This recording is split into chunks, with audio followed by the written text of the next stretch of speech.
In today's video, I'm going to teach you how to change the default product image in Woocommerce. Whether you're creating a captivating online store or refreshing the look of your existing products, customizing your product images can make your store more appealing to potential buyers. Let's walk through this process together, step by step, and keep it simple and clear. First things first, you need to head over to wordpress.com. This is where you'll find everything you need to build and manage your website. Once you're on the site, look towards the upper right corner and click on Log In. You'll need to enter your WordPress credentials here, so make sure you've got them handy.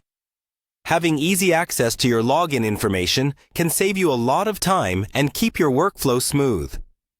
Once you've logged in, you'll be directed to the WordPress dashboard. This is your command center, where all the essential tools and settings for your website reside. From the dashboard, look for the Plugins menu item on the left-hand side. Click on it and a new page will open up, allowing you to manage your existing plugins and add new ones. On the Plugins page, you'll want to click on the Add Plugin button. This is your gateway to an array of features that can enhance your website's functionality.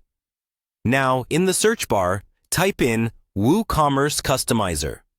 This plugin is specifically designed to help you tailor various aspects of your WooCommerce site, including the default product images. With the search results in, find the Woocommerce Customizer plugin and give it a click. This will take you to a detailed page about the plugin, providing insights into what it does and any other pertinent information you might need. If you're satisfied with what you see and are ready to make a change, look for the Install button. Click it, and after a few moments, you'll see an option to activate the plugin. Ensure you click Activate to bring the plugin's capabilities to your website. With WooCommerce Customizer installed and activated, you're all set up to proceed with changing your default product image.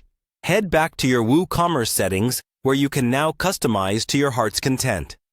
And that's it. You've successfully learned how to change the default product image for your WooCommerce store using the Woocommerce Customizer plugin. By following these steps, not only have you added a personal touch to your online store, but you've also created a more engaging shopping experience for your customers. If you found this tutorial helpful, be sure to subscribe for more tips and tricks to elevate your e-commerce game.